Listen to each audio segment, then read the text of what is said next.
Hi, today we're going to speak about kindness. And so kindness being the fruit of the Spirit, the evidence of the Spirit of God working in one's life. So what does kindness mean? Have a listen to this out of the concordance again, what kindness means.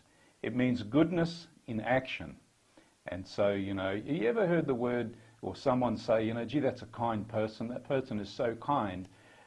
The reason why someone could say that is because they could see their goodness in action of something they said or something that they did. And so goodness in action.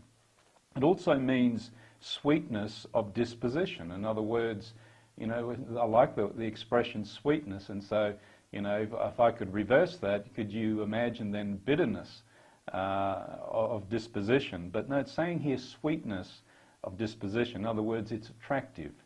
And it goes on to say gentleness in dealing with others. This is another big thing, being gentle with other people. And so this is what kindness really means. And again, kindness is a fruit of the Spirit.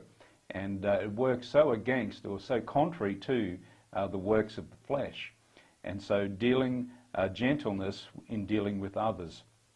It actually means benevolence. And so benevolence, I guess, stretches to the extreme of even helping people, costing us out of our own pocket to be that gap between God and them with their needs. And it goes deeper than that.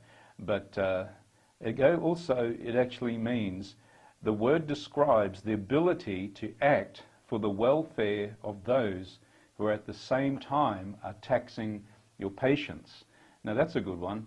And that's a real test, and that's a real test of the Spirit. We can say, I'm a child of the living God, I'm a Christian, and the Spirit of God dwells in me. Well, here's the question, here's the test. How do you handle situations when people are taxing you, they're really maybe running you down or whatever it might be, just not being nice, just simply not being nice to you, using you, whatever it might be.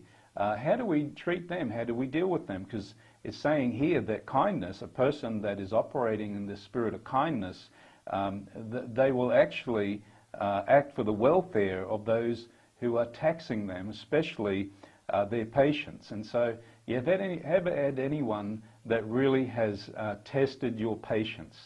I tell you what, it is the real test. And how do we respond to things like that? You see, the fruit of the Spirit will respond with kindness. But the works of the flesh, well, we'll just give them a piece of our mind. And it doesn't really work that way.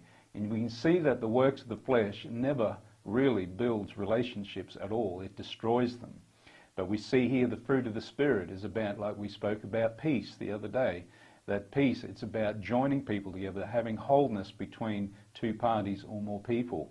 And so it goes on to say here that the Holy Spirit removes abrasive qualities from the character of one under his control. And so when someone may be taxing you, your patience and testing you, as we stop and think, Holy Spirit, man, this is starting to, get a little bit too much. And as we begin to think and reflect that who we are and that, am I going to walk in the Spirit here or I'm just going to get in the flesh? Which one's it going to be?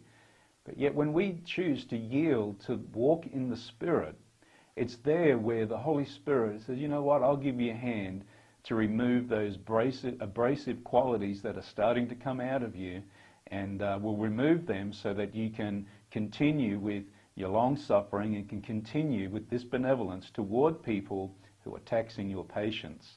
And can you see here how the fruit of the Spirit so much builds relationships, and it's so appealing to people when people see a child of the living God operating in such a manner.